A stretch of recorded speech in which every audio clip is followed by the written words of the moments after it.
자, 안녕하세요. 코인명가의 엘스입니다. 네, 현재 시각은 21년 11월 22일 월요일 1시 47분을 지나고 있습니다. 자, 오늘 분석해보고 알아볼 내용은 이제 비트코인에 대한 방향성, 네, 제 2탄이고요.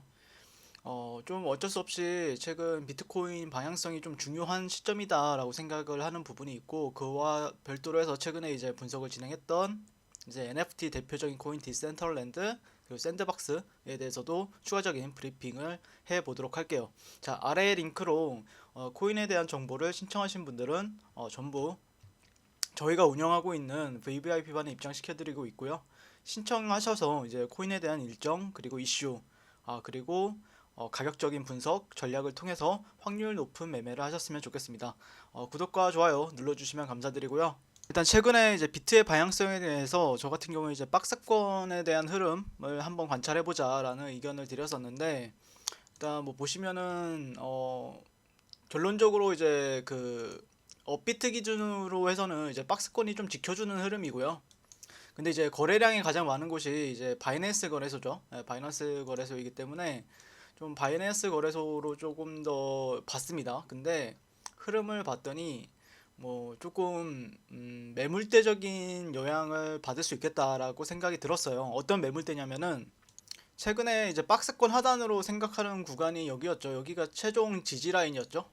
지지 라인이었고, 결론적으로는 이제 업비트 쪽에서는 좀 지켜줬었는데 그 바이낸스 기준으로 해서는 그렇게 지켜주는 흐름은 아니었어요. 그리고 다시 한 번 더 지금 현재 제 이탈이 나오고 있는 상황이고, 그리고 실제 그런 박스권이 아니라고 하더라도 최근에 이런 고점과 고점들을 연결하고 이 저점을 이제 연결하는 어떤 트렌드가 만들어지거든요. 보시게 되면은 이런 트렌드가 만들어집니다. 네, 그랬을 때 어떤 채널적인 요인들이 있는데, 채널적인 요인들에 있어서 지금은 이 4시간봉 차트를 보시게 되면은 여기서 우리가 발견할 수 있는 캔들의 흐름은 하락장악형, 다시 한 번 더 올렸지만 다시 한 번 더 하락장악형이 나오면서 매도세가 아직까지는 죽지 않았다라고 좀 판단할 수 있는 부분들이 있었고요. 그렇기 때문에 내가 만약에 알트코인 거래를 한다라고 하면은 네, 조금은 보수적으로 하는 게 맞을 것 같아요. 역시. 네, 그래서 최근 이제 금요일 시장부터 저 같은 경우에는 포지션에 대해서 조금 보수적으로 보고, 그 다음에 조금 더 조정 시의 매수 관점이 더 유리하겠다라는 판단이어서 지금은 그냥 뭐 많은 코인들을 이렇게 가져가기보다는 좀 현금 메인 시드를 조금 아껴뒀다가 이후에 조정을 받거나 아니면 방향성이 좀 확실하게 나왔을 때, 방향성이 나온다라는 거는 결국에는 위냐 아래냐예요.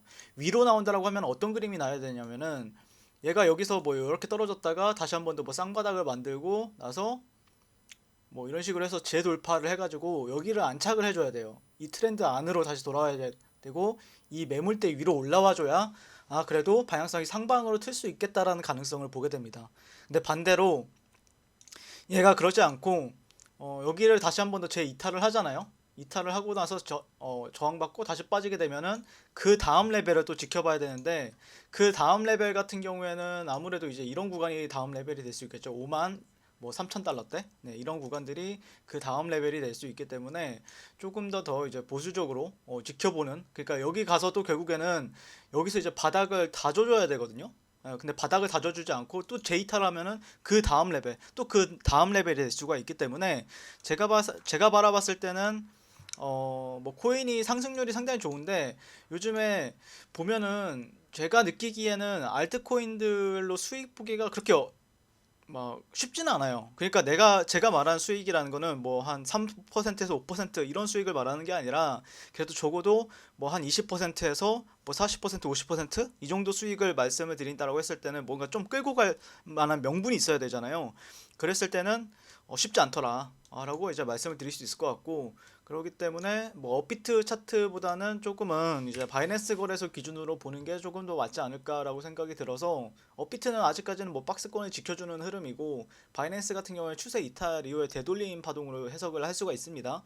자, 그리고 그에 따라서 이제 최근에 이제 NFT와 관련된 뉴스가 있었어요. 저 같은 경우에는 뭐 예전에도 말씀드렸지만 뭐 디센트럴랜드를 이런 데를 좀 강하게 돌파해주면은 이렇게 눌림 시에는 공략이 가능하다라는 관점이었는데, 다만 어떤 뉴스가 최근에 나왔었냐면은 자, 11월 19일 날 나왔던 기사인데 NFT도 뚫렸다. 이더리움 솔라나 기반 NFT 대량 유출 이런 식으로 이제 기사가 나왔습니다. 그러면서 실제 주식 시장에서도 그렇고 그 다음에 코인 시장에서도 그렇고 NFT 관련 코인들이 약간 온도 차이가 미지근해졌습니다. 네, 한번 읽어보겠다면은 특정 저작물에 대해 진품임을 입증할 수 있는 블록체인 기술로 알려진 대체 불가능 토큰을 해킹해 시장을 어지럽힌 사건이 일어났다. 18일 유투데이 등 외신에 따르면 이더리움과 솔라나 기반으로 발행된 NFT 이미지가 대량으로 유출되는 사건이 일어났고 무려 18TB에 가까운 NFT 이미지가 파이럿베이란 토렌트 사이트에서 18일부터 공유가 되기 시작한 것. 그래서 NFT 이미지 유출자는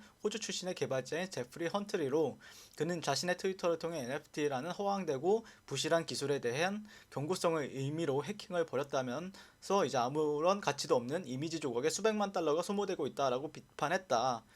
그래서 이런 이슈가 좀 있다 보니까 NFT 관련 코인들이 주말 사이에서도 그렇게 막 탄력적인 흐름을 보여주진 못했어요. 그리고 실제 디센트럴랜드 같은 경우에 그 업비트 기준으로 해서는 상당히 강하게 돌파가 나왔지만 실제 그 센터럴랜드도 보면은 가장 거래가 많이 되는 곳은 바이낸스랑 코인베이스예요. 그 다음에 후오비가 있고요. 네, 그랬는데 그러면 바이낸스 거래소 차트를 한번 봐야 되겠죠? 한번 찾아보도록 하겠습니다. 자, 이 마나코인의 이제 바이낸스 4시간 차트인데 약간 업비트랑은 차트 흐름이 좀 다르죠. 네, 봤을 때는 여기를 이제 돌파가 나오긴 했는데 문제는 돌파가 나온 다음에 지지를 받지를 못했어요. 그리고 나서 다시 한 번 더 뭐 이렇게 돌파하는 척 하더니 이탈이 나왔고 그 다시 한 번 더 트렌드 안으로 들어왔기 때문에 실제 그 다음 매물대 이런 매물대를 활용해서 단기적으로 단타는 가능한데 실제 여기서 좀 아쉬운 거는 만약에 내가 추세를 좀 크게 바라보고 지켜보려고 했다라고 하면은 다시 한 번 더 재돌파가 나와야 돼요. 예, 그런 부분이 있는 것 같고 근데 이제 마냥 이제 부정적으로만 바라보지 않는 거는 BTC 마켓에서는 어찌됐든 강하게 돌파가 나왔고 지금 이 부근을 좀 지켜주고 있거든요. 예, 사토시 마켓에서는요, 마나코인이.